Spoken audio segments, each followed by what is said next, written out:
sedang menyaksikan live update Tribun News edisi Senin 20 Desember 2021. Siang ini akan kami sajikan informasi teraktual dan menarik yang dilaporkan secara langsung oleh reporter lapangan kami. Bersama saya Meisa Desirait, inilah live update selengkapnya. Polda Aceh melalui Ditreskrimum memanggil Ketua Mualimin Aceh Zulkarnaini Hamzah alias Tengkuni untuk dimintai keterangan terkait pengibaran bendera bintang bulan pada 4 Desember 2021 lalu di Lok Semawe. Kabid Humas Polda Aceh Kombes Pol Winardi SH menjelaskan pemanggilan itu merupakan upaya klarifikasi dari Polda Aceh kepada yang bersangkutan tentang pengibaran bendera bintang bulan yang sudah terjadi sebelumnya. Sebab menurut Winardi kegiatan itu diduga melanggar peraturan perundang-undangan yang berlaku. Untuk kabar selengkapnya akan disampaikan rekan Subur Dhani, wartawan Serambi News yang kini sudah terhubung bersama kami. Halo Subur. Ya, halo Mei. Ya, silakan dengan informasi dapat Anda jelaskan siapa Zulkarnaini Hamzah ini. Ya, Mei, perlu kami laporkan bahwa Zulkarnaini Hamzah ataupun Tengkuni merupakan salah satu ex-petinggi Gerakan Aceh Merdeka yang saat ini tergabung dalam Komite Peralihan Aceh ataupun disingkat dengan KPA. Nah, beberapa waktu lalu, Mei, dapat kami laporkan Tengkuni, sapaan akrab Zulkarnaini Hamzah, dikabarkan menaikkan bendera bersama sejumlah kalangan di Kota Lok Semawe saat peringatan Milad Gam beberapa waktu lalu pada 4 Desember 2021, Mei. Kemudian apakah benar yang bersangkutan mengibarkan bendera bintang bulan atau seperti apa?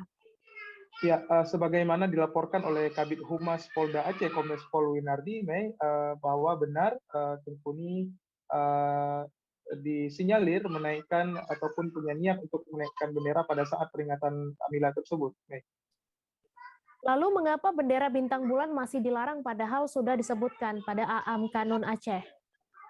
Ya, Mei, persoalan bendera dan lambang Aceh ini memang persoalan yang sudah sangat lama sejak adanya Kanun nomor 13 tahun 2013 yang lalu, namun hingga saat ini bendera Aceh ini belum disetujui, maksud kami, oleh pemerintah pusat karena masih persis dengan bendera Gerakan Aceh Merdeka, dan ini melanggar Undang-Undang nomor 12 tahun 2011 dan PP 77 tahun 2007 tentang lambang daerah, di mana benderanya masih sangat menyerupai bendera Gerakan Aceh Merdeka.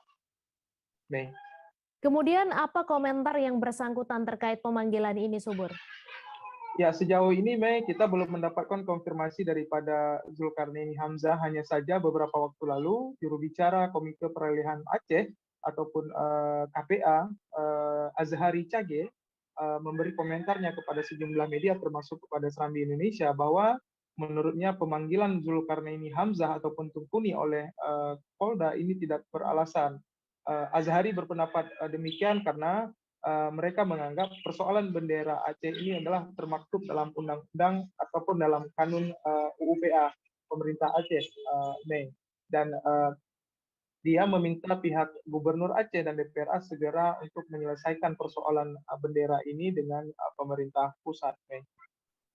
Baik, terima kasih Subur Dhani atas laporan Anda. Selamat bertugas kembali.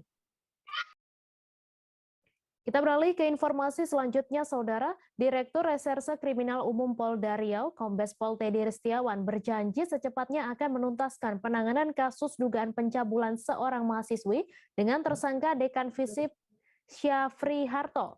Ia menegaskan pihaknya netral dalam melakukan penanganan kasus yang laporannya diterima pada 5 November 2021.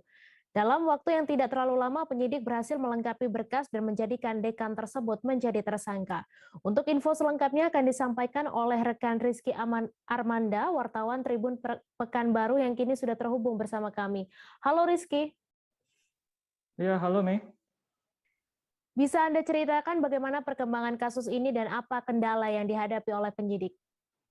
Ya, baik. Dapat saya laporkan bahwa perkembangan terakhir dari penanganan kasus ini adalah saat ini tim penyidik dari Direktorat Reserse Kriminal Umum Polda Riau masih melengkapi berkas perkara sebagaimana yang ditunjukkan oleh pihak jaksa penuntut umum. Dan rencananya beberapa hari lagi, jika tidak ada halangan, berkas perkara akan kembali dilimpahkan ke jaksa penuntut umum untuk kemudian diteliti kelengkapannya sebelum tersangka dan barang bukti diserahkan oleh penyidik kepada jaksa penuntut umum. Disampaikan oleh Direktur Reserse Kriminal Umum Polda Riau, Kombes Pol Teddy Ristiawan, pihaknya sebenarnya tidak menemukan kendala berarti terkait penanganan perkara ini, dan untuk berkas perkara juga optimis bisa dilengkapi karena petunjuk dari jaksa tidak ada yang sulit dan semuanya bisa dilengkapi oleh pihak penyidik. Begitu, Mi. Ya, kemudian sebelumnya Aliansi Mahasiswa sempat berdemo terkait kasus ini. Lalu dapat Anda informasikan apa yang menjadi tuntutan mereka? Ya, Aliansi Mahasiswa UNRI memang sempat menggelar aksi demo terkait kasus ini. Pada intinya, para mahasiswa ini menuntut agar tersangka kasus cabul, yakni Dekan FISIP berinisial SH, segera ditahan oleh pihak kepolisian. Begitu, Mei. Lalu dari pihak rektorat sendiri, apakah sudah mencopot atau menjatuhkan sanksi bagi dekan ini atau seperti apa? Ya, informasi terakhir saat ini belum ada tindakan yang dilakukan oleh pihak UNRI, kendati pihak Kemendikbudristek Dikti sudah menyambangi UNRI beberapa waktu lalu untuk memintai penjelasan terkait perkembangan kasus ini. Begitu, Mei.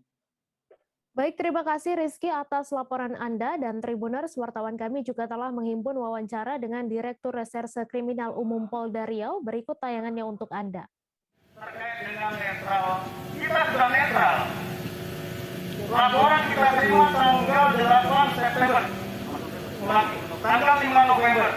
Dalam waktu yang tidak terlalu lama kita berhasil melengkapi berkas dan menjadikan dekan tersebut menjadi tersangka.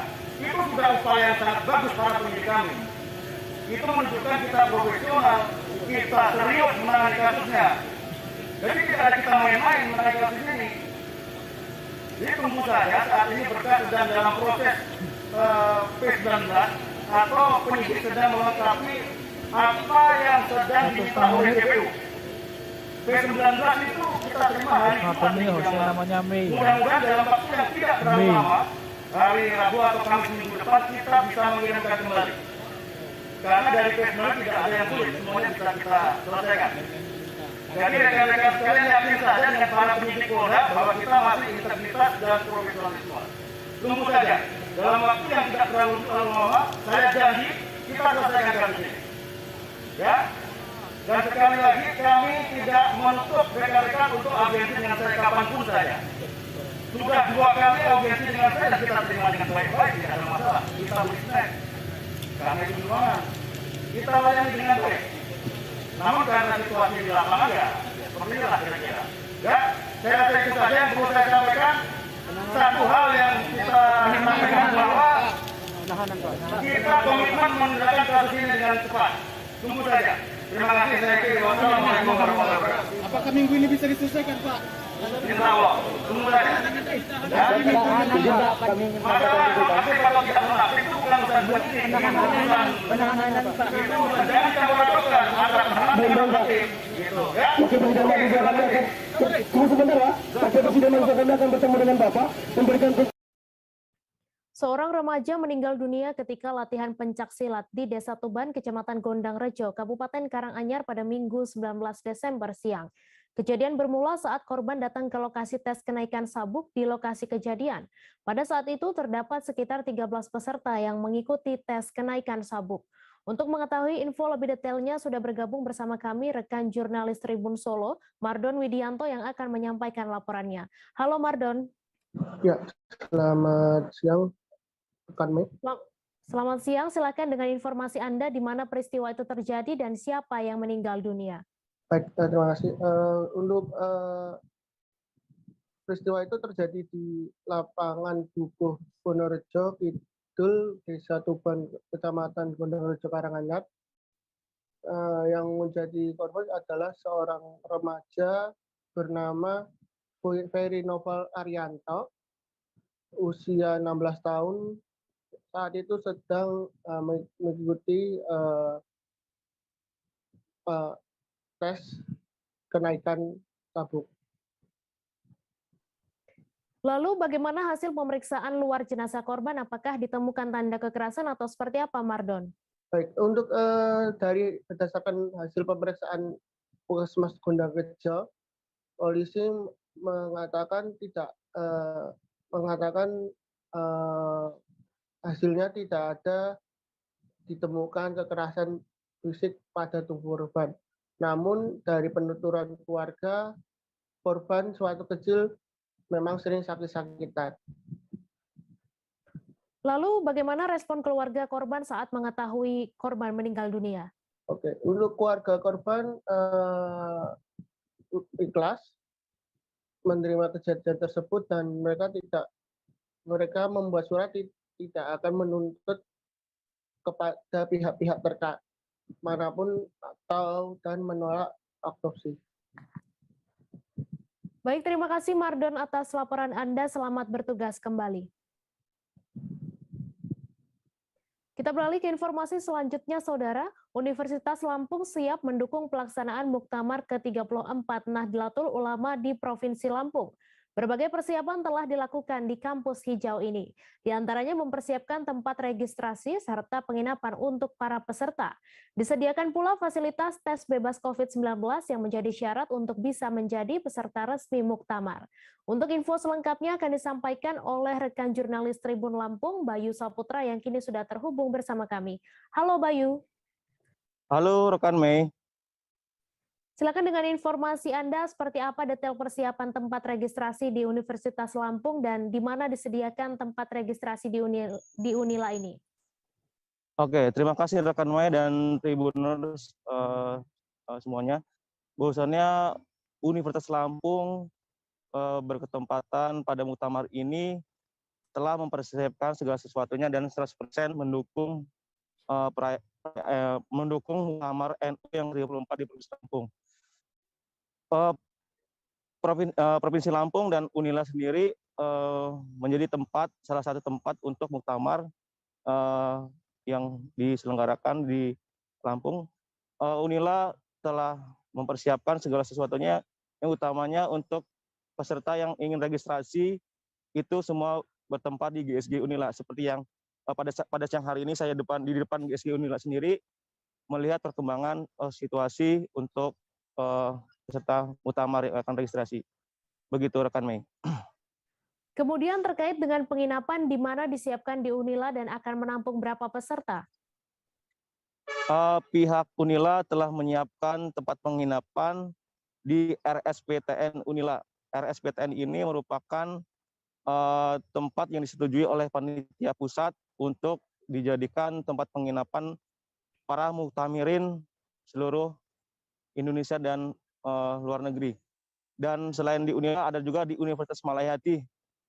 Dan untuk di Unila sendiri kapasitasnya ada sebanyak 612 bed yang disediakan oleh panitia. Tapi dari 600 itu rupanya panitia pusat memberikan bed 800, sehingga sisanya akan dipergunakan oleh panitia setempat untuk tempat tidur, begitu rekan Mei. Kemudian selain tempat registrasi dan penginapan, fasilitas lain apa lagi yang disiapkan di Unila? Panitia Unila juga mempersiapkan tempat nonton bareng bagi muktamirin yang tidak ke lokasi venue di Lampung Tengah. Bertempat untuk nonton bareng sendiri di Aula Pertanian Fakultas Pertanian Universitas Lampung. Begitu rekan Mei. Baik, terima kasih Bayu atas laporan Anda, dan Tribuners, wartawan kami juga telah menghimpun wawancara dengan Sekretaris Panitia Lokal Muktamar NU ke-34. Berikut tayangannya untuk Anda. Tribuners yang saya hormati, pertama Universitas Lampung diminta bantuan oleh masyarakat, dalam hal ini PBNU, untuk membantu sebagai salah satu lokasi dari 4 lokasi pelaksanaan Muktamar ke-34 NU.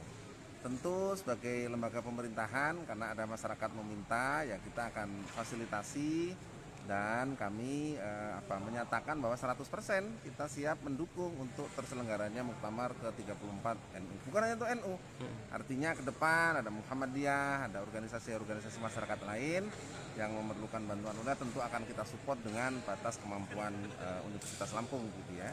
Dan sebagaimana penunjukan dari PBNU, UNILA menyiapkan beberapa venue baik untuk penginapan maupun juga untuk pelaksanaan sidang-sidang komisi dan sidang-sidang pleno dalam pelaksanaan muktamar. Nah, sore hari ini di GSG UNILA sendiri kita ketahui bahwasannya sudah dipersiapkan kursi-kursi dan meja ini. Untuk apa nih Kak Maul? Baik. GSG UNILA itu menjadi tempat registrasi awal ya, untuk memastikan bahwa seluruh peserta yang hadir dalam muktamar ini adalah peserta resmi karena dia memiliki surat keputusan kepengurusan dan sudah dinyatakan bebas COVID. Nah, ini yang kata kunci begitu ya. Jadi trackingnya panjang, dari mulai tracking detektor metal, kemudian tracking kesehatan, sudah vaksin atau belum, dan dirapid di lokasi bagi yang belum bisa menunjukkan negatifnya gitu ya, dirapid di lokasi setelah. Dan itu di luar GSG. Setelah beres urusan clearance berkaitan dengan kesehatan, berkaitan dengan COVID, baru kemudian calon peserta itu diperbolehkan masuk ke dalam. Ketua Asprof PSSI Sulut terpilih Joni Ganda berjanji membawa sepak bola Sulawesi Utara kembali berjaya di tingkat nasional. Hal itu disampaikannya pada sambutan dalam Kongres Luar Biasa Pemilihan Asprof PSSI Sulut di Hotel Sultan Raja Minut, Provinsi Sulut pada Sabtu 18 Desember. Joni Ganda menargetkan prestasi dalam PON cabang sepak bola mendatang. Tim yang kuat bakal disusun untuk meraih kejayaan di PON. Untuk selengkapnya akan disampaikan rekan jurnalis Tribun Manado, Arthur Rompis, yang kini sudah terhubung bersama kami. Halo Arthur. Ya, selamat siang Mei dan Tribuners. Selamat siang, silakan dengan informasi Anda bagaimana suasana pemilihannya. Ya, pemilihan Ketua Asprof PSSI Sulut berlangsung pada hari Sabtu lalu di Hotel Sultan Raja Minahasa Utara, Provinsi Sulawesi Utara. Dan Joni Ganda yang juga adalah Bupati Minahasa Utara terpilih secara aklamasi setelah dua calon lainnya mengundurkan diri. Dan setelah itu dilakukan pemilihan untuk posisi Wakil Ketua dan juga untuk Komite Exco. Jadi pemilihan sudah berlangsung dan Bupati Joni Ganda menjanjikan adanya perbaikan di sepak bola Sulut. Jadi mulai dari fasilitas, pelatih, pemain juga dan juga pembinaan usia dini, juga menggelar kompetisi dan target ke depan adalah untuk merebut medali dalam PON selanjutnya. Demikian. Kemudian dapat Anda jelaskan apa janji dari ketua terpilih ini? Ya, dari ketua terpilih menjanjikan hal-hal yang menjadi tuntutan dari pegiat sepak bola di Sulawesi Utara, diantaranya pembinaan, kompetisi, dan juga membangun salah satu stadion yang representatif di Sulawesi Utara. Dan dan juga dijanjikan sinergi antara PSSI dengan pemerintah dan juga dunia usaha agar bisa mengelola sepak bola di Sulawesi Utara menjadi industri. Demikian, Mei. Kemudian bagaimana keadaan sepak bola Sulawesi Utara sendiri? Ya, sepak bola Sulawesi Utara saat ini lagi terpuruk karena sudah tidak ada tim lagi yang berkiprah di divisi utama. Padahal menilik pada sejarah banyak torehan manis dari pesepak bola Sulawesi Utara di masa lalu. Jadi sekarang tidak ada kompetisi, juga pembinaan usia muda sangat macet dan juga stadion-stadion juga kebanyakan tidak layak. Jadi ini dijanjikan untuk dibenahi oleh Ketua Asprof PSSI yang baru. Terima kasih. Baik, terima kasih Arthur atas laporan Anda, dan Tribuners, wartawan kami juga telah mewawancarai Ketua Asprof PSSI Sulut terpilih. Berikut tayangannya untuk Anda. Memang seperti tadi yang sudah disampaikan juga oleh Pak Dik tadi, bahwa ini adalah kolektif kolegial. Jadi memang ini eksekutif komite ini kita akan mengadakan rapat dulu perdana, kemudian kita akan menyusun struktur secara lengkap, baru kemudian kita menyusun program-program kita. Dan itu akan dilakukan sesegera mungkin. Target kita segera. Itu termasuk ke Askop Pak? Yang pertama kan adalah kita dulu yang di Asprof. Nah, kemudian program-program ini yang sudah masuk ke dalam program-program yang nanti ikut melibatkan Askap dan Askop. Menarik tadi Pak, bahwa ada semacam posisi Bapak untuk target PON 2000 itu menarik sekali ya Pak. Mungkin persiapan yang akan lakukan seperti apa nih Pak? Persiapan yang kita lakukan itu akan mengacu pada 5 pilar tadi. Pertama, organisasi kita akan benahi untuk bisa lebih solid timnya. Baru yang kedua, kita akan mengadakan kompetisi-kompetisi, pilar kompetisi kita. Dengan kompetisi ini kita bisa mendapatkan atau bisa melihat bibit-bibit yang mana yang paling hebat. Jadi tidak ada lagi titipan-titipan, semua berdasarkan prestasi. Nah, yang ketiga adalah pilar pembinaan. Nah, kita akan melakukan pembinaan mulai dari sejak dini, kemudian pembinaan pelatih juga. Pilar yang keempat adalah pilar dengan sinergitas. Harus bersinergi dengan pemerintah agar kita bisa memanfaatkan fasilitas yang dimiliki oleh pemerintah. Ya, banyak stadion-stadion itu kan dimiliki oleh pemerintah. Dan yang terakhir tentunya adalah pilar apresiasi, untuk kita memberikan apresiasi terhadap prestasi-prestasi yang sudah dilakukan maupun yang akan nanti mereka akan ukir prestasinya, supaya dia tahu pada saat dia memberikan hasil maka dia tahu bahwa akan diberikan apresiasi oleh PSSI. Ini kan saat ini ada salah satu tim yang eksis di Liga 2, Sulut United. Nah, ya, dukungan seperti apa yang mungkin dari PSSI bisa berikan, karena kemungkinan besar bisa dia promosi ke Liga 1 yang bisa mengharumkan nama Sulut pentas nasional. Ya, dukungan apa seperti itu? Ya, pertama kita jadi begini, kalau untuk Sulut United saat ini kan mereka juga sudah mendapatkan fasilitas dari pemerintah. Juga ini adalah kan dia profesional. Ya, sehingga tentu kita pasti akan mendukung setiap langkah-langkah apa yang akan dia buat. Nah, karena kalau ranah profesional ini udah lain lagi, ya. Sudah bukan wilayahnya PSSI lagi. Sedikit Pak, jalannya kongres tadi Pak. Semua berjalan dengan baik dan bisa teman-teman wartawan media bisa saksikan sendiri, prosesnya berjalan dengan sangat demokratis, dan tentunya ini juga merupakan satu awal kita bisa melihat bahwa PSSI Sulawesi Utara ke depan sudah merupakan suatu tim yang solid, ya. Dan kita berharap dan berdoa tentunya dengan usaha kerja keras kita akan bisa mengukir prestasi, di mana tadi yang saya sampaikan secara target kita 2025 PON Aceh dan Sumatera Utara itu kita pertama harus masuk, yang kedua harus bisa mendapatkan medali. Untuk membangkitkan kejayaan sepak bola Sulawesi Utara dulu hebat. Kami akan kembali seusai jeda sejenak, saudara, tetap di Live Update. Oke, apa kabar Bang Arif di sini untuk strateginya? Kalau saya sendiri di game 37 ini yang semalam baru mulai, saya udah sebenarnya aku nggak ngerasa itu penangkapan atau penggerebegan atau apapun itu, karena gini loh, posisinya aku kriteria. Jadi kita mengenal disebut dengan stroke yang tidak berdarah dengan stroke yang berdarah. Stroke yang tidak berdarah itu biasanya ditandai dengan adanya penyumbatan. Kalau itu terjadi di sini mungkin pikirnya tidak ke situ kali ya, tapi kalau di Korea atau di Kamboja itu ada beberapa paper yang saya itu Mas, ya, dulunya tukang koran. Oh gitu ya. Tukang koran. Ya, saya baca itu Pak. Tuh kan, pernah baca kan? Ya. Jadi kalau saya jadi Pangdam itu udah bersyukur banget. Nah, si anak ini dijadikan sebagai tersangka begitu.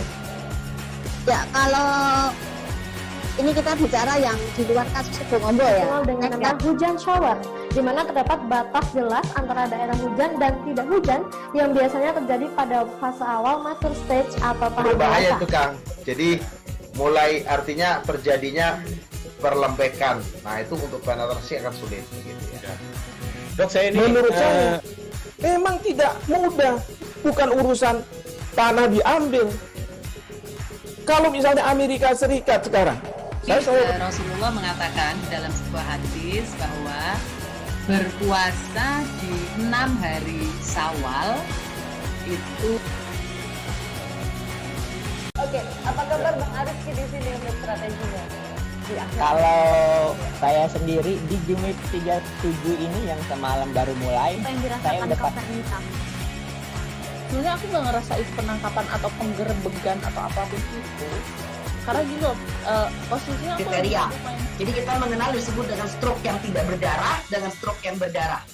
Stroke yang tidak berdarah itu biasanya ditandai dengan adanya penyumbatan. Kalau itu terjadi di sini mungkin pikirnya tidak ke situ kali ya, tapi kalau di Korea atau di Kamboja itu ada beberapa paper yang Saya itu Mas, dulunya tukang koran.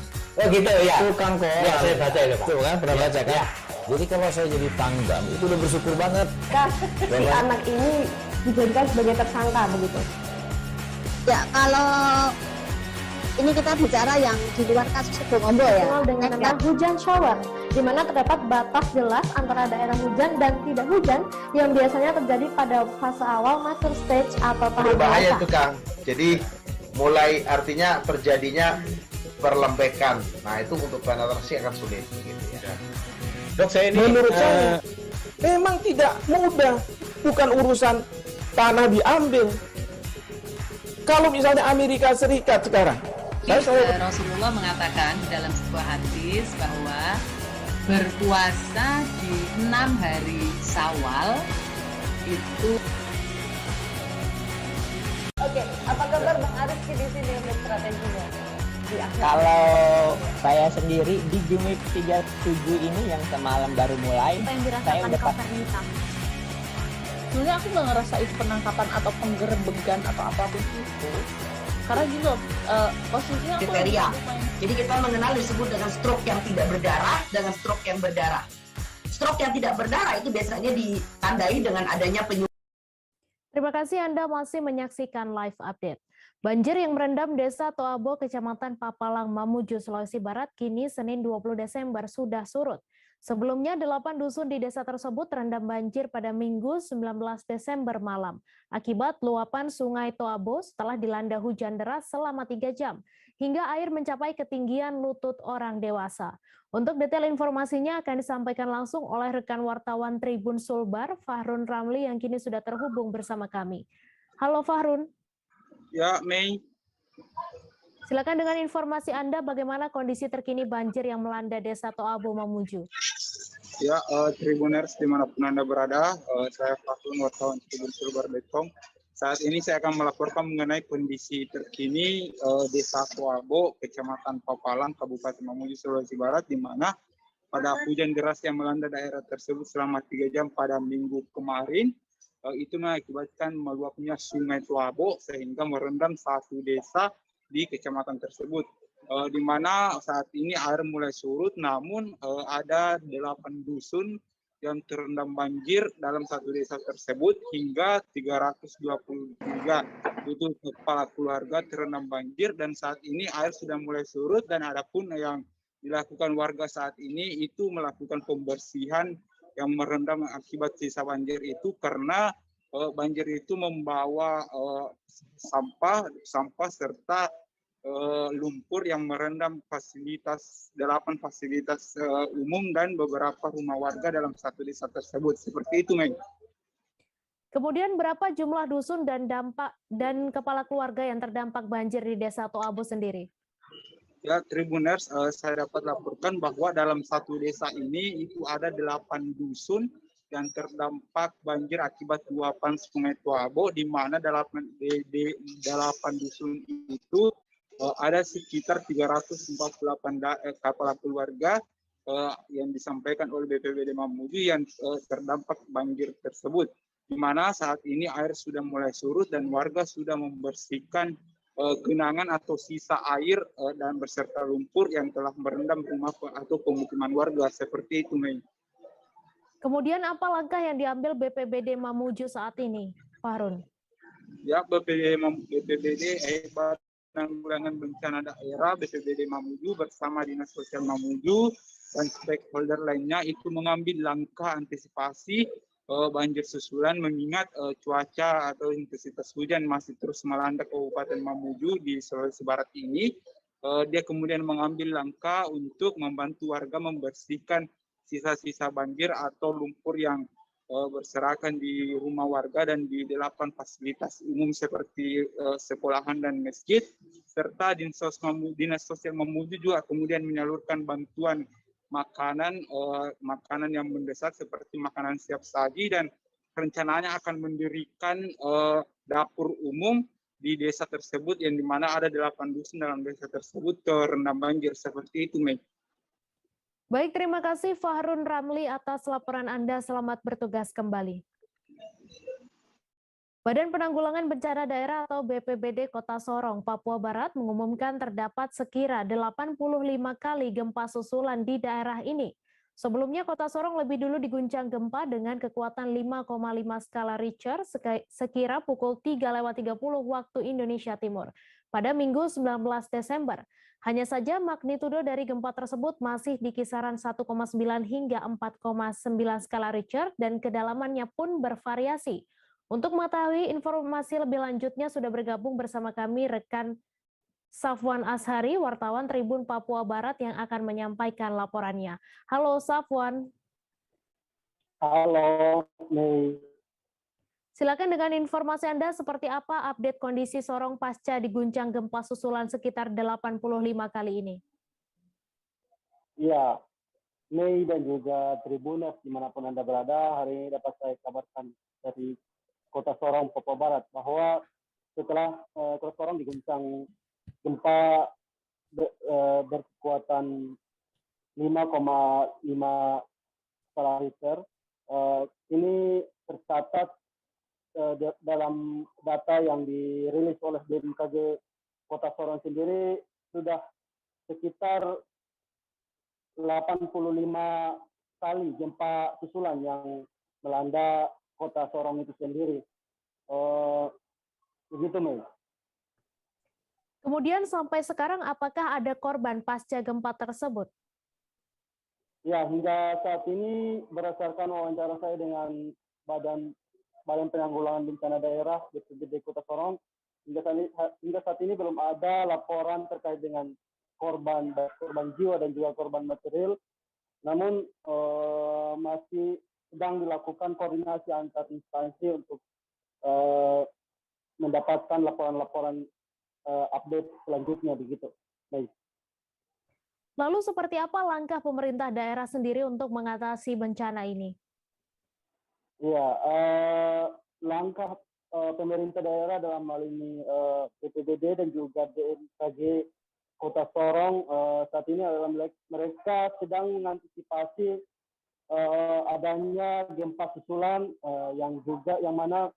yang ditakutkan saat ini adalah gempa berkekuatan 8 skala Richter, karena gempa dengan kekuatan tersebut bisa menjadi meluluh lantahkan Kota Sorong dan juga bisa memicu adanya tsunami dan juga adanya korban, sehingga mereka sedang mengantisipasi dan sedang sampai saat ini masih melakukan koordinasi antar kedua instansi tersebut. Begitu. Baik, terima kasih Safwan atas laporan Anda. Selamat bertugas kembali. Kita beralih ke informasi selanjutnya, Saudara. Telah terjadi kebakaran cukup besar yang terjadi di Jalan Bandar Buat, Kelurahan Bandar Buat, Kecamatan Lubuk Kilangan, Kota Padang, Sumatera Barat. Peristiwa kebakaran ini terjadi di pinggir jalan dan dilaporkan ada sebanyak 16 kios pedagang yang terbakar. Untuk kabar selengkapnya akan disampaikan rekan wartawan Tribun Padang, Rezi Aswar, yang kini sudah terhubung bersama kami. Halo Rezi. Halo, Mei. Silakan dengan informasi Anda, bisa Anda jelaskan terkait peristiwa kebakaran ini, Rezi? Iya, dapat saya laporkan ada 16 kios terbakar pada hari Minggu, tepatnya tanggal 11 Desember 2021, di mana kejadian ini terjadi sekitar pukul 15:42 waktu Indonesia bagian Barat. Di mana kejadian ini dilaporkan oleh warga kepada Dinas Pemadam Kebakaran Kota Padang yang diduga yang dimana kejadian ini tepat terjadi di depan Pasar Bandar Buat, yaitu lokasinya di Jalan Bandar Buat, RT 02, RW 03, Kelurahan Bandar Buat, Kecamatan Lubuk Kilangan, Kota Padang, Sumatera Barat. Begitu, Mei. Kemudian bagaimana proses pemadaman dan apakah ada kendala dalam proses pemadaman ini, Rezi? Iya, untuk proses pemadaman karena kejadian ini terjadi di pinggir jalan dan di depan Pasar Bandar Buat, sehingga lokasi kejadian ini di mana ada 16 unit kios yang terbakar, di mana terjadi kemacetan atau gangguan akses lalu lintas di lokasi tersebut. Sehingga masyarakat yang berhenti melihat proses pemadaman sehingga dipadati oleh masyarakat, sehingga terjadi sedikit gangguan proses pemadaman oleh petugas pemadam kebakaran. Dan untuk proses pemadam kebakaran ini, petugas damkar Kota Padang menurunkan sebanyak sekitar 11 unit armada dan diturunkan 40 petugas. Dan juga proses pemadaman dibantu oleh dari petugas dari PT Semen Padang, juga dibantu oleh pihak kepolisian dan relawan lainnya. Gitu, Mei. Kemudian terkait dugaan sementara dari pihak terkait seperti kepolisian, penyebab kebakaran ini dikarenakan apa, Rezi? Iya, kami telah berhasil mewawancarai dari petugas damkar, yaitu menduga adanya arus pendek, dan juga setelah kami temui atau kami lakukan wawancara konfirmasi kepada pihak kepolisian, tepatnya Kapolsek Lubuk Kilangan, AKP Lijan Esmon mengatakan juga diduga dugaan sementara itu arus pendek listrik di salah satu dari kios yang ada di lokasi kejadian. Baik, terima kasih Rezi atas laporan Anda, dan Tribuners, wartawan kami juga telah menghimpun wawancara dengan Kasih Ops Damkar Kota Padang. Berikut tayangannya untuk Anda. Jadi kebakaran tadi, Pak, kami dapat laporan dari warga. Sementara telah kami laksanakan armada diluncurkan dari Mako 103 dan dibantu oleh Semen Padang, Pak. Semen Padang bantu kita 3 mobil sudah berada di lokasi karena beliau lebih dekat dari lokasi, Pak. Jadi kemudian kami kerahkan semua armada, semua yang dibawa datang ke atas semua, Pak. Jadi semua armada diturunkan dikerahkan di sini. Untuk asal masalah api ini bagaimana nih, Bang? Kalau prediksi awal itu, Pak, harus pendek, Pak. Harus pendek. Ada berapa kios nih, Bang? Yang ada 16 peta, Pak. 16 peta. Ya, itu yang terdiri apa dua aja, lantai ada 7 yang 2 lantai. 2 lantai. Ya. Itu apa aja, Bang? Kiosnya, Bang? Sisi apa aja? Macam ada jual HP, buku, warung, kios-kios yang lain. Seperti ada yang jual sandal juga. Kalau untuk nilai kerugian, Bang, bisa diperkirakan sementara dulu. Prediksi kerugian ada sekitar ada 4 miliar lah ya. Bang, ada kendala Bang dalam proses ini, Bang? Buat sementara untuk koordinasi dengan kepolisian cukup bagus, Pak. Kami dari bawah tadi kan memang keadaan ada proyek kita dari jalur bawah tadi. Jadi dengan bantuan dari kepolisian kami bisa sampai ke atas, Pak. Itu. Kendala pemadaman di lapangan, Pak? Mungkin warga aja, Pak. Warga yang antusias, yang ingin membantu, dan kami cukup solid juga dengan beberapa warga yang telah diberikan pengertian, mengerti dalam keadaan kami bekerja di lapangan. Bang, nama lengkap, Bang? Budi Zubir sebagai, Bang, STP. Volume sampah pada momen Natal dan Tahun Baru 2022 di Kabupaten Bulungan diprediksi mengalami peningkatan. Hal ini diungkapkan Tarsisius, petugas eksavator tempat pemrosesan akhir sampah Tanjung Selor di kawasan kilometer 9, Desa Bumi Rahayu, Kecamatan Tanjung Selor. Tidak hanya pada momen Nataru 2022, Tarsis juga menerangkan bahwa peningkatan volume sampah bahkan hampir terjadi setiap pekannya. Untuk info selengkapnya akan disampaikan rekan Jorgi Santana Silalahi, wartawan Tribun Kaltara yang kini sudah terhubung bersama kami. Halo Jorgi.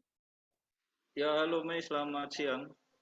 Selamat siang, silakan dengan informasi Anda bagaimana kondisi terkini TPA Tanjung Selor. Baik, terima kasih. Selamat siang Tribuners. Pada hari ini volume sampah pada momen Natal dan Tahun Baru, menjelang momen Natal dan Tahun Baru di Kabupaten Bulungan diprediksi mengalami peningkatan mulai di pekan ini pada hari Kamis ataupun hari Jumat, di mana di situ adalah puncaknya perayaan Natal, yang di mana hal ini diungkapkan Tarsisius, petugas eksavator di TPA Tanjung Selor, kawasan kilometer 9, Desa Bumi Rahayu, Kecamatan Tanjung Selor. Dan ia menyampaikan bahwa ada sekitar peningkatan mencapai 2 kubik atau sekitar 2 ton sampah per hari, hingga mencapai 16 truk selama 1 hari belakangan ini berulang kembali datang ke tempat pembuangan akhir Dan juga hal ini yang sangat dia harapkan kepada para petugas di lapangan supaya tetap giat untuk mengantisipasi apabila ada kelonjakan sampah yang tidak terduga di ruas-ruas jalan tertentu. Dan ia juga telah menyampaikan sampah yang nanti diterapkan di TPA Tanjung Selor ini adalah 3 tempat, yaitu ada sampah khusus COVID-19, sampah khusus umum, dan sampah untuk perumahan ibadah, di mana nantinya ini sampah-sampah ini akan terakomodir dalam satu ruas hektar, yaitu akan disiapkan segala antisipasi apabila terjadi penumpukan yang tidak terduga. Mei. Kemudian ada berapa petugas yang akan turun melakukan pemerataan di TPA Tanjung Selor sendiri? Baik, terima kasih Mei. Untuk petugas ekskavator TPA Tanjung Selor akan mengerahkan sekitar 3 hingga 5 personil yang diungkapkan Tarsisius, yang dimana lokasi yang menjadi titik utama penaruh sampah-sampah ini sudah ada di sekitar luas lahan 30 kali 15 meter, yang dimana lahan tersebut sudah disiapkan untuk sampah-sampah umum dan sampah-sampah perumah ibadahan. Dan ia meyakini ada beberapa lokasi tempat yang nantinya menjadi rawan sampah tidak terduga, yaitu di sekitar Jalan Agatis, Jalan Sengkawit, tepian Sungai Kayan, dan Kolonel Sutaji. Mei. Lalu bagaimana antisipasi sampah menjelang Nataru sendiri? Baik, menurut pendapat dari Tarsisius, petugas ekskavator, langkah konkret yang sudah dilakukan oleh teman-teman DLH, Dinas Lingkungan Hidup, dan juga Dinas Kebersihan adalah nantinya ada beberapa titik sudah ditaruh tempat sampah darurat, yang dimana untuk mengantisipasi apabila ada terjadinya sampah yang tidak terduga itu bisa teratasi dan juga tidak menimbul virus ataupun penyakit ada di sekitar, sehingga ia menerapkan lokasi-lokasi yang nanti akan ditaruh itu adalah sudah diperhitungkan dan juga sudah dirapatkan adalah letak-letak strategis untuk tidak terjadi penumpukan berlebihan dan segera cepat diangkut ke TPA. Mungkin demikian bisa dapat saya sampaikan, Mei. Kembali ke studio. Baik, terima kasih Georgie atas laporan Anda, dan Tribuners, wartawan kami juga telah menghimpun wawancara dengan petugas ekskavator TPA Tanjung Selor. Berikut tayangannya untuk Anda. Untuk volume sampah di TPA akhir ini, Pak, ada berapa ton per hari, Pak? Kalau untuk satu truknya 2 ton, 2 kubik. 2 kubik ya, 2 Pak? kubik dalam satu hari itu, tadi itu 16 truk. 16 truk ya, Pak, ya. Apakah ada penambahan lahan untuk menaruh sampah-sampah di sini lagi, Pak, jelang Natal tahun baru, Pak? Sementara pakai yang ada dulu. Pakai yang ada dulu ya, Pak, ya. Apakah ada terjadi tanah rendah irigasi begitu, Pak, di sini? Nggak ada. Nggak ada, Pak, ya. Untuk luas tanah yang disiapkan untuk taruh sampah di sini ada berapa? Jelang Natal dan tahun baru ini, Pak? 30 kali 50 yang ada ini. 30 kali 50 ya, Pak, ya. Kemudian untuk pemerataan sampah ini di setiap jam berapa, Pak? Kita dari jam 7. Jam 7? Sampai jam 12. Jam 12 ya, Pak, ya. Kemudian ada berapa petugas, Pak, yang membantu melakukan pemerataan ini? Kalau yang kami di karyawan sini 11 orang. 11 orang ya, Pak, ya. Kemudian apakah ada kendala, Pak, semisal untuk menangani sampah ini ada temuan sampah sampah COVID-19 gitu, Pak? Sampah COVID-nya dia punya tempat sendiri ya. Oke, lalu kemudian, Pak, untuk lahan ini apakah diperkirakan berapa ton, Pak, untuk sampah jelang Nataru ini, Pak? Jelang Natal sekitar satu mobil sekitar 2 ton 3 ton ya. Oke. 3 kubik. 3 kubik ya, Pak. 3 kubik. Oke, terima kasih, Pak. Pak, untuk di lahan TPA ini ada disiapkan berapa luas, Pak, untuk taruh sampah jelang Natal dan tahun baru?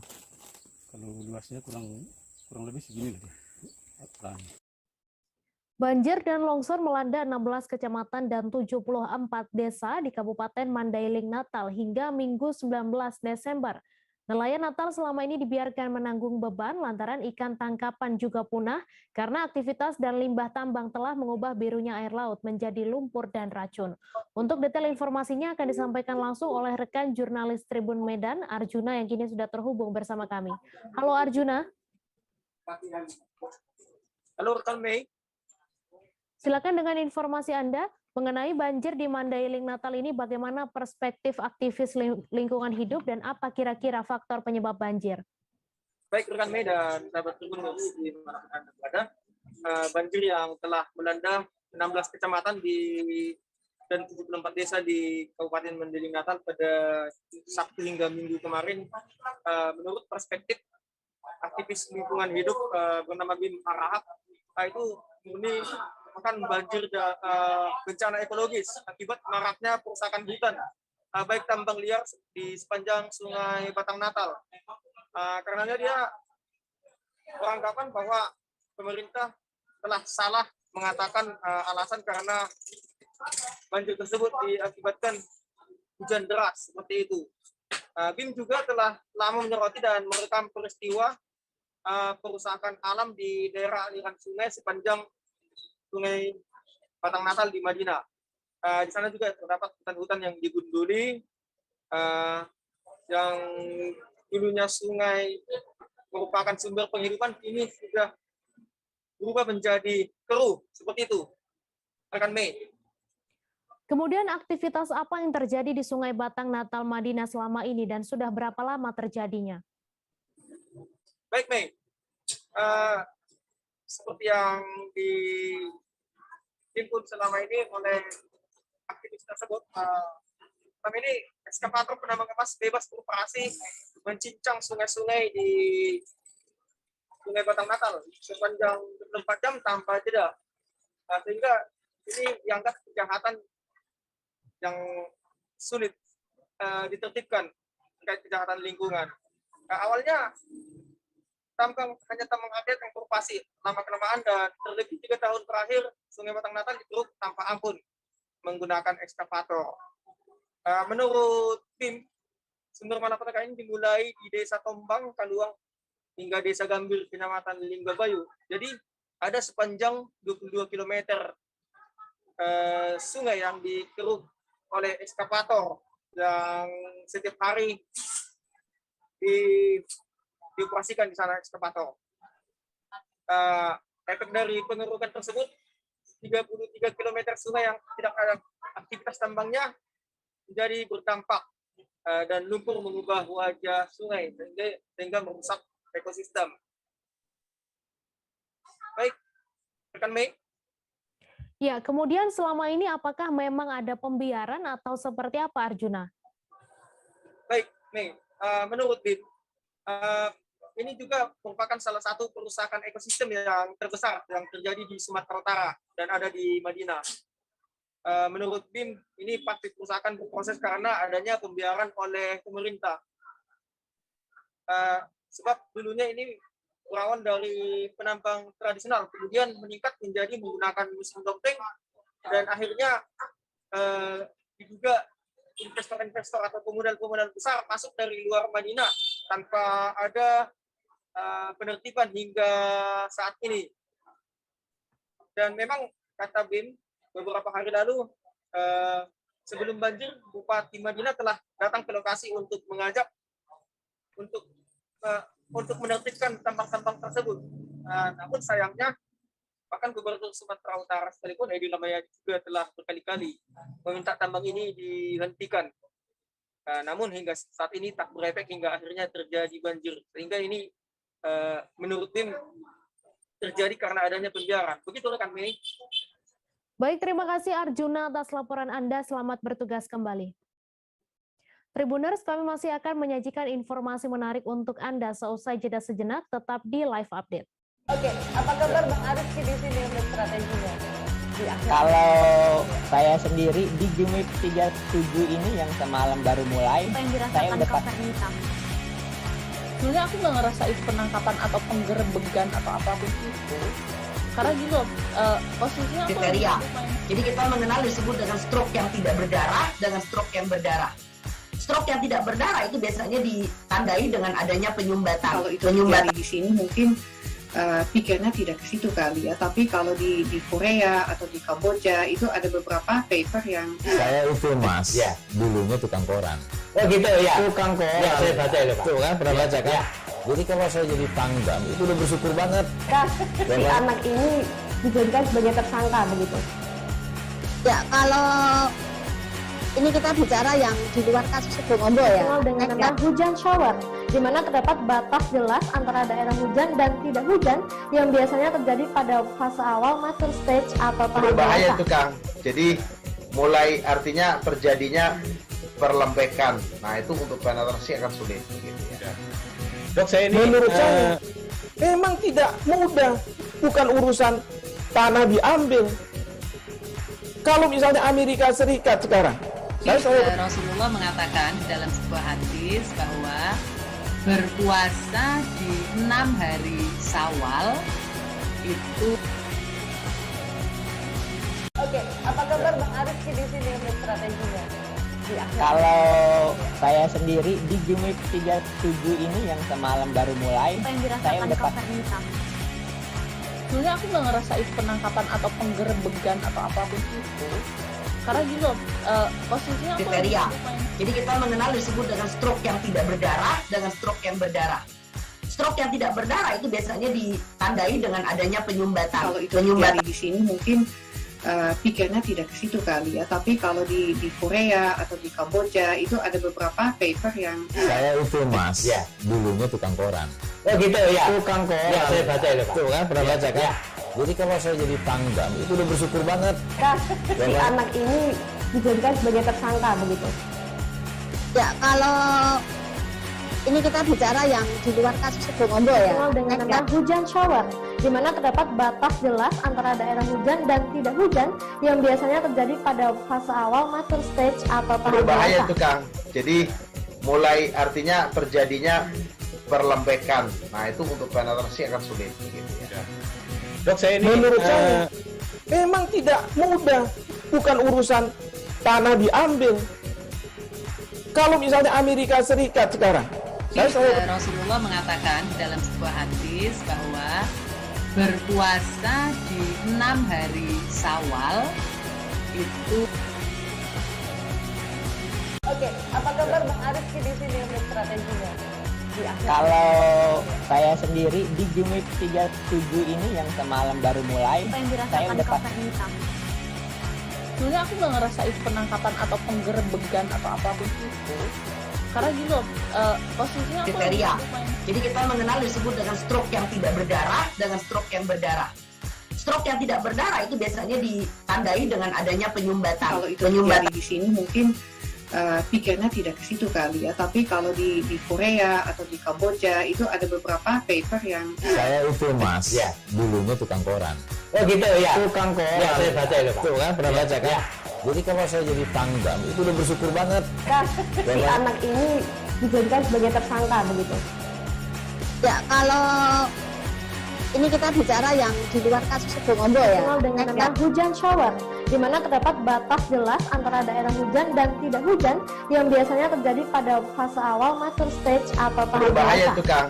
Jadi mulai artinya terjadinya perlembekan. Nah itu untuk penetrasi akan sulit. Gitu ya. Dok saya ini menurut saya memang tidak mudah, bukan urusan tanah diambil. Kalau misalnya Amerika Serikat sekarang, Rasulullah mengatakan dalam sebuah hadis bahwa berpuasa di 6 hari Syawal itu. Oke, apa kabar Bang Arief di sini untuk strateginya? Kalau saya sendiri di Jumip 37 ini yang semalam baru mulai, saya udah Sebenarnya aku nggak ngerasain penangkapan atau penggerebegan atau apapun itu. Karena gitu, posisinya aku kriteria. Jadi kita mengenal disebut dengan stroke yang tidak berdarah dengan stroke yang berdarah. Stroke yang tidak berdarah itu biasanya ditandai dengan adanya penyumbatan. kalau itu terjadi.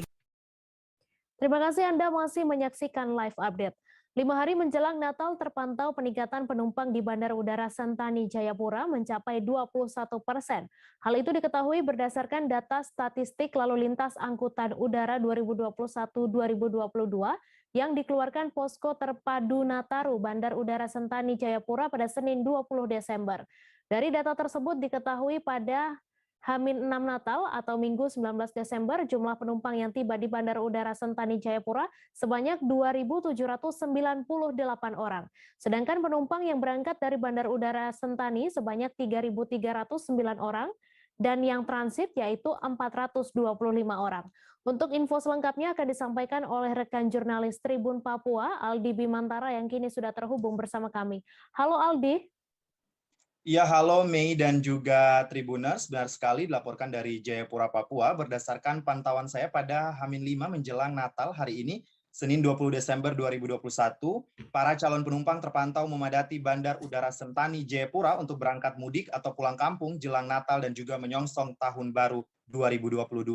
Mei dan juga Tribuners, aktivitas keramaian juga tampak di terminal ketibaan atau kedatangan Bandar Udara Sentani Jayapura, Papua. Berdasarkan data statistik lalu lintas angkutan udara 2021-2022 yang dikeluarkan Posko Terpadu Nataru Bandar Udara Sentani Jayapura pada hari ini Senin 20 Desember 2021, diketahui pada H-6 Natal atau Minggu kemarin 19 Desember 2021, jumlah penumpang yang tiba di Bandar Udara Sentani Jayapura sebanyak 2.798 orang dan ini membuat peningkatan trafik penumpang naik sebanyak 21%. Mei. Lalu adakah prediksi dari pihak Angkasa Pura I Bandar Udara Sentani sendiri tentang kapan pastinya puncak arus mudik Natal ini? Ya, baik Mei dan juga Tribuners, memang berdasarkan wawancara saya bersama Stakeholders Relation Manager PT Angkasa Pura I Bandar Udara Sentani Jayapura, Surya Eka, dirinya menyebutkan puncak arus mudik Natal dan Tahun Baru 2022 diprediksikan akan terjadi pada H-3 maupun H-2 menjelang Natal 25 Desember 2021 mendatang. Mei dan juga Tribuners, untuk itu pihaknya pada 17 Desember lalu telah mengadakan pos terpadu guna memantau dan juga memberikan pelayanan bagi para penumpang menjelang Natal dan Tahun Baru di Bandar Udara Sentani, Jayapura, Papua. Mei. Kemudian adakah himbauan dari pihak Angkasa Pura di sana terkait perjalanan mudik Nataru ini? Iya, Mei dan juga Tribuners, memang pihak Angkasa Pura I Bandar Udara Sentani Jayapura juga mengimbau kepada masyarakat, khususnya para calon penumpang, agar tetap menerapkan protokol kesehatan ketat di masa pandemi COVID-19 untuk juga bersama-sama memutus mata rantai penyebaran COVID-19 dan tidak menimbulkan upaya pencegahan untuk tidak menimbulkan klaster-klaster baru, terutama di bandar udara, terlebih jelang Natal dan Tahun Baru. Juga tak lupa pihak Angkasa Pura juga memperingatkan untuk para calon penumpang agar melengkapi dokumen keberangkatan ataupun persyaratan keberangkatan yang sudah disyaratkan begitu. Dari Jayapura, Papua, Mei, demikian laporan singkat saya terkait dengan arus mudik Natal dan Tahun Baru dari Bandar Udara Sentani, Kabupaten Jayapura, Papua. Kembali ke Mei di studio.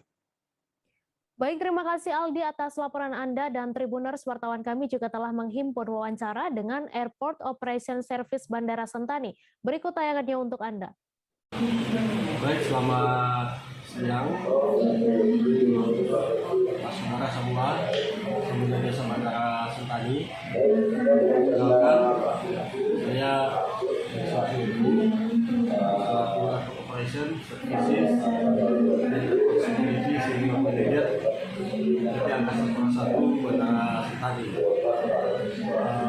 Perlu kami sampaikan kepada pengguna Bandara Sentani, jasa Bandara Sentani, menjelang H-5 dari Hari Raya Perayaan Natal terus tahun 2021, situasi Bandara Sentani hingga saat ini berjalan aman, lancar, terkendali dan selamat. Perlu kami sampaikan menjelang hari libur ya, bahkan seluruh dunia, biasanya kami yang bekerja di bidang pelayanan publik itu perlu bekerja ekstra. Nah, saat ini kami telah mendirikan posko terpadu dengan pelayanan dari pengguna jasa yang akan melaksanakan perjalanan baik pergi dari Sentani atau Jayapura maupun datang dan Jayapura. Jadi menjelang H5 situasi bandara secara traffic pergerakan agak meningkat karena pesawat per hari yang biasanya hanya 120 pergerakan sekarang sudah meningkat sampai 140 sampai 40 pergerakan per hari. Kemudian penumpang datang juga demikian, yang biasanya rata-rata penumpang datang 1.000. Satpol PP Kota Bogor melakukan penertiban pedagang kaki lima di sekitar area alun-alun Kota Bogor pada Minggu 19 Desember. Hal tersebut lantaran masih banyak parkir liar dan pedagang yang berjualan pada area alun-alun Kota Bogor. Pedagang yang ditertibkan sempat terjadi adu mulut dengan petugas Satpol PP Kota Bogor saat diminta untuk memindahkan dagangannya. Untuk detail informasinya akan disampaikan langsung oleh wartawan Tribun Bogor, Reynaldi, yang kini sudah bergabung bersama kami. Halo Rey. Iya, halo Mei, selamat siang. Selamat siang, silakan dengan informasi Anda, area mana saja yang ditertibkan Pol PP Kota Bogor ini? Ya, jadi kemarin sedang ada penertiban dari Polisi Pamung Praja Kota Bogor sendiri itu membersihkan area, menertibkan area alun-alun Kota Bogor yang tepatnya berada di Jalan Kapten Muslihat di Kelurahan Pabaton, Kecamatan Bogor Tengah, Provinsi Jawa Barat, dan itu ada 3 titik area yang ditertibkan, yaitu Jalan Kapten Muslihat itu sendiri dan Dewi Sartika serta Jalan Nyi Raja Permas. Nah, di situ sampai sekitar 500 meter jalan itu ditertibkan oleh Satpol PP Kota Bogor, seperti itu, Mei. Kemudian bagaimana situasi saat ditertibkan? Ya, situasi saat ditertibkan saat itu sempat terjadi cekcok, adu mulut, dan juga banyak pedagang yang tidak terima, tetapi mereka akhirnya menggeser dan ada juga yang langsung pulang untuk meninggalkan dagangannya tersebut. Dan juga Satpol PP itu selain menertibkan di pinggir wilayah dari alun-alun Kota Bogor itu sendiri, pihak Satpol PP masuk ke dalam alun-alun untuk menertibkan pedagang-pedagang yang ada di dalam alun-alun Kota Bogor itu tersebut, seperti itu, Mei. Lalu selain PKL, apa saja yang berada di area penertiban saat itu, Rey? Ya, selain PKL waktu itu ada parkir liar juga, tapi pihak Satpol PP hanya memberi tahu karena dari parkir liar tersebut tidak termasuk wewenang dari Satpol PP. Jadi Satpol PP juga itu bekerja sama dengan Dinas Perhubungan Kota Bogor untuk menertibkan parkir-parkir liar yang ada di sekitaran alun-alun Kota Bogor. Jadi saat itu parkir-parkir liar yang hanya parkir motor saja yang sebagian dipindahkan untuk ditertibkan supaya tidak menimbulkan kemacetan di Jalan Kapten Muslihat, seperti itu, Mei. Baik, terima kasih Reynaldi atas laporan Anda. Selamat bertugas kembali. Kita beralih ke informasi selanjutnya, Saudara. Bidang Imawati Ikatan Mahasiswa Muhammadiyah atau IMM Kendari menggelar dialog publik bagi mahasiswa.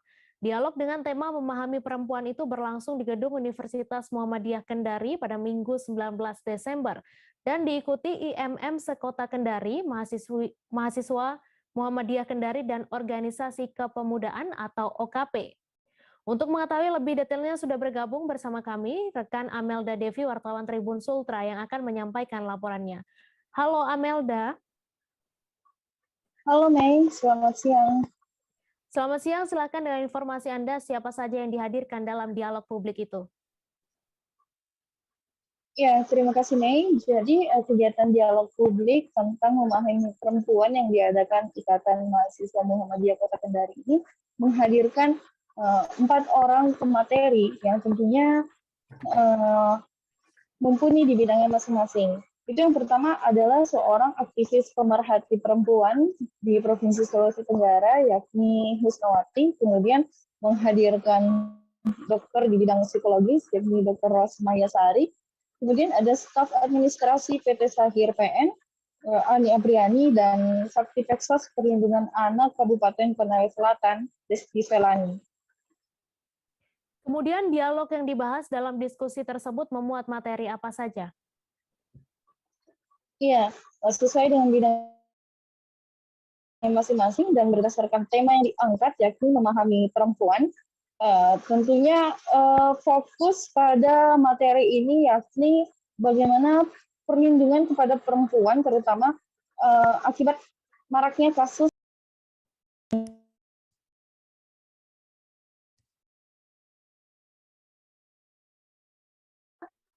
yang pertama mengenai perempuan dan paradigma kekerasan dalam perspektif negara. Ya, materi ini disampaikan oleh Husnawati sebagai pemerhati perempuan.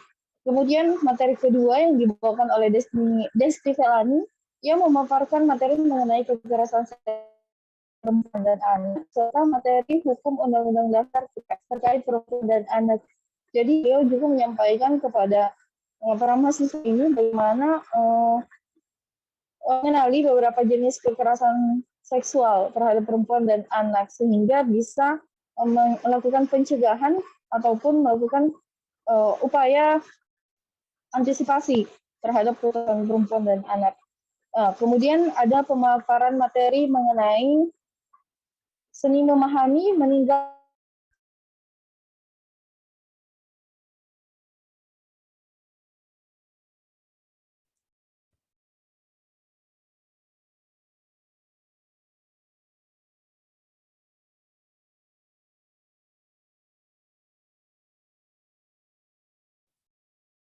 Baik Tribuners, wartawan kami juga telah menghimpun wawancara dengan Ketua Cabang Imawati IMM Kota Kendari serta Ketua Panitia. Berikut tayangannya untuk Anda. Saya selaku Bidan Imawati Pimpinan Cabang Kota Kendari bersama Bidang Komisariat Imawati Pimpinan Komisariat Kota Kendari berencana membuat kegiatan ini, yaitu bertujuan untuk bagaimana caranya memahamkan seluruh perempuan dan tentunya dari pihak laki-laki juga agar saling memahami, dan kemudian terlepas dari itu kejadian-kejadian kekerasan, diskriminasi ataupun pembunuhan bahkan terhadap perempuan bisa diminimalisir di sekitar kita. Dan kemudian dari lanjut dari kegiatan ini, implementasinya adalah kami akan mencoba mensosialisasikan kepada komisariat-komisariat di bawah naungan pimpinan cabang ataupun di bagian teman-teman teman-teman bidang perempuan yang lainnya untuk bagaimana berbicara tentang perempuan itu harus selalu dilindungi, dan kemudian terlepas dari itu tanpa menyelesaikan masalah tidak harus tanpa kekerasan atau bahkan diakhiri dengan perlakuan pembunuhan. Saya kira itu saja. Pertama itu kan kita mengangkat kegiatan ini terkait itu kita kumpul dulu untuk Ikatan Mahasiswa Muhammadiyah itu Imawatinya kita kumpul dulu bidang Imawati Kota Kendari. Setelah itu kita minta arahan kepada bidang Imawati pimpinan cabang Kota Kendari, ke dimana itu saya sebagai ketua Imawati pimpinan Komisariat Jasa Hakini itu menganggap bahwa ini harus kita buat kegiatannya. Karena kenapa? Kita sebagai perempuan atau saudara-saudari kita di sana, kami sebagai Imawati di Ikatan Mahasiswa Muhammadiyah itu dilindungi. Tapi saya cemas kepada saudari saya di luar sana, apakah mereka itu terlindungi dari segi dilindungi sebagai perempuan atau dia dilindungi sebagai minta keadilan. Itu saja dari saya. Wassalamualaikum warahmatullahi wabarakatuh. Kita beralih ke informasi selanjutnya, Saudara. Cerita Surf Festival 2021 dihadiri hampir 200 peserta dari 7 provinsi termasuk Banten. Perwakilan provinsi yang hadir yaitu Bengkulu, Lampung, Jawa Barat, Bali, Nusa Tenggara Timur, DKI, dan Banten selaku tuan rumah. Kegiatan ini terdiri dari lomba surfing, sepeda BMX, dan skateboard. Lomba surfing atau selancar sendiri diikuti sebanyak 70 peserta yang terdiri dari kategori usia 4 hingga 8 tahun, usia di bawah 14 dan 16 tahun, serta kategori terbuka untuk berapapun usianya. Untuk kabar selengkapnya akan disampaikan rekan wartawan Tribun Banten, Milda Niati, yang kini sudah terhubung bersama kami. Halo Milda. Halo rekan Mei dan Tribuner, selamat siang. Ya. Selamat siang, silakan dengan informasi Anda, jenis kegiatan apa saja dalam acara itu dan berapa pesertanya?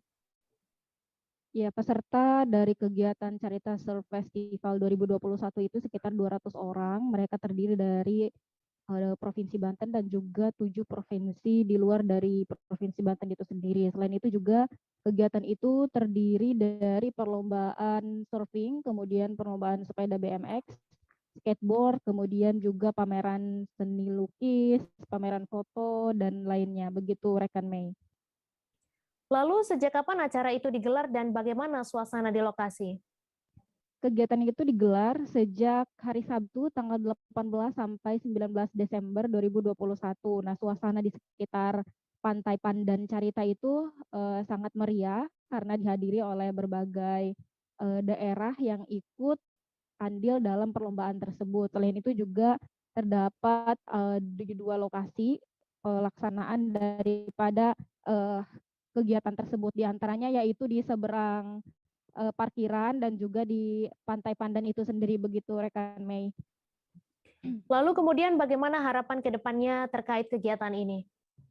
Nah, event director Rimba Mahardiga mengatakan bahwasanya dia berharap dengan terselenggaranya event ini agar muncul lagi bakat-bakat putra-putra baik dari Provinsi Banten maupun luar daerah agar lebih meningkatkan ke tingkat profesional. Selain itu juga dia ingin agar ke depan semoga pemerintah daerah setempat lebih perhatian terhadap kegiatan yang diselenggarakan oleh mereka tersebut. Begitu rekan Mei.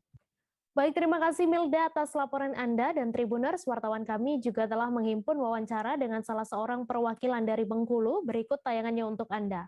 Aslinya dari mana untuk ikut acara Carita Surfing ini? Dari Bengkulu kitanya ya, bawa atlet berapa? 5 orang. 5 orang dari Bengkulu? Ya, skate 2 orang, surfing 3 orang. Kita lihat keseruan di sana. Dari hari apa berangkatnya? Kita berangkat dari hari Kamis. Dari hari Kamis? Ya, Kamis nyampe sini Jumat pagi karena pakai bis ya. Oh, pakai bis. Umum atau gimana, Kak? Apa? Naik umum? Ya. Oh, naik umum. Gimana? Kalau Carita Festival ini biasanya setahun sekali di akhir tahun. Di akhir tahun. Emang dilaksanainnya di Banten? Emang dilaksanain di Banten. Kadang di Anyer, tapi kadang di sini. Udah berapa kali ikutan? Aku di sini udah 2 kali, tahun ini sama tahun kemarin. Oh, udah 2 kali. Ya. Gimana hasil yang kemarin? Tahun kemarin kalah. Kalah. Ya. Terus tahun berikutnya? Tahun ini semoga menang. Targetnya dapat menang berapa? Keberapa nih? Final aja, alhamdulillah. Oh, final ya. Karena ombaknya juga kayak gini. Oh iya. Tahun kemarin nggak dilaksanain, apa dilaksanain? 2020? 2020 dilaksanain di sini. Di sini. Harapannya apa, Kak, dengan ikut Carita Festival ini? Harapan buat Caritanya atau buat siapa? Iya, si kakaknya untuk kegiatan ini. Harapan saya semoga lebih baik lagi lah. Amin. Ya, udah itu aja. Kericuhan mewarnai laga babak 6 besar Liga 3 Sulsel 2021 antara Gasma Enrekang versus MRC Bulukumba di Stadion Bumi Masen Rempulu, Kota Enrekang, Minggu 19 Desember. Kericuhan terjadi sesaat setelah wasit meniup peluit panjang tanda berakhirnya laga. Sejumlah pemain MRC Bulukumba mengerumuni wasit untuk memprotes keputusan-keputusan yang dianggap merugikan timnya. Salah satu keputusan yang dianggap kontroversi adalah saat wasit memberikan penalti bagi Gasma Enrekang. Untuk info selengkapnya akan disampaikan rekan jurnalis Tribun Timur, Aziz Albar, yang kini sudah terhubung bersama kami. Halo Aziz. Halo Mei. Silakan dengan informasi Anda, bisa Anda jelaskan apa penyebab terjadinya kericuhan? Ya, baik. Jadi Tribuners, pada pertandingan sore kemarin di babak lanjutan putaran ketiga atau putaran final Liga 3 Sulsel, Zona Sulsel tahun 2021 yang mempertemukan antara tuan rumah Gasma Enrekang berhadapan dengan MRC Bulukumba, wakil dari Kabupaten Bulukumba, terjadi kericuhan setelah laga usai, di mana skor tersebut dimenangkan oleh Gasma Enrekang dengan skor 1-0.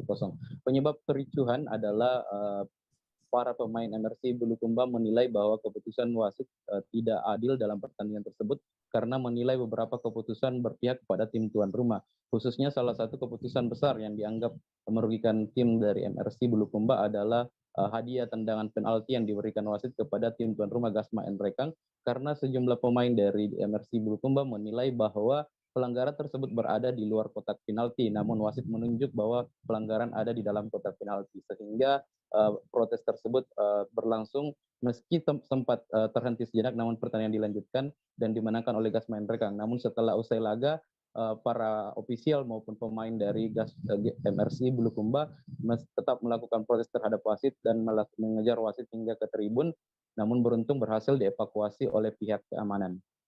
Seperti itu rekan Mei. Kemudian bagaimana respon Askap PSSI Kabupaten Nrekang sendiri selaku tuan rumah?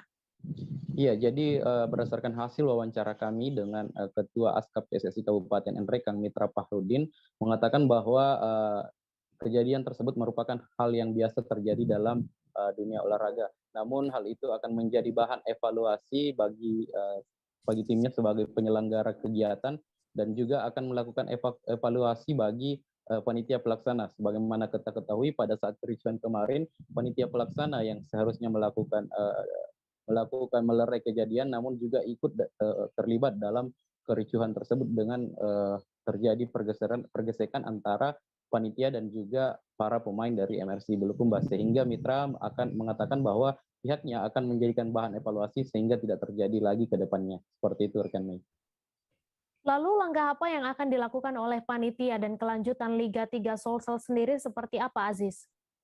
Iya, jadi untuk langkah yang akan dilakukan panitia, mereka akan mencoba memperbaiki kinerja wasit dan juga akan melakukan perbaikan dalam hal ini terkait mengenai tata cara dalam meredam kedua kesebelasan jika terjadi perselisihan. Kemudian juga untuk laga selanjutnya pihak panitia tetap memastikan bahwa kelanjutan Liga 3 Sulsel tetap akan berlangsung sesuai dengan jadwal yang telah ditentukan. Di mana jadwal yang ditentukan itu Liga 3 Sulsel ini dimulai dari babak 6 besar. 6 besar ini akan dimulai dari tanggal 18 Desember dan direncanakan akan berakhir tanggal 26 Desember mendatang, di mana diikuti ada 6 klub dari berbagai daerah, diantaranya Gas Main Rekang, MRC Bulukumba, Alesa FC Makassar, Masolo United Pindrang, Gas Tata Kalar, dan beberapa daerah dan satu tim dari Kabupaten Sidrap, yakni Nene Malomo. Seperti itu rekan Mei. Baik, terima kasih Aziz atas laporan Anda. Selamat bertugas kembali. Informasi tadi sekaligus menutup perjumpaan kita dalam live update hari ini. Tribuners, lantaran masih di tengah pandemi, kami kembali mengingatkan untuk selalu menerapkan protokol kesehatan dimanapun Anda berada. Saya Meisa Desirait beserta kru yang bertugas pamit. Terima kasih dan sampai jumpa. Jangan lupa like, subscribe, dan share ya!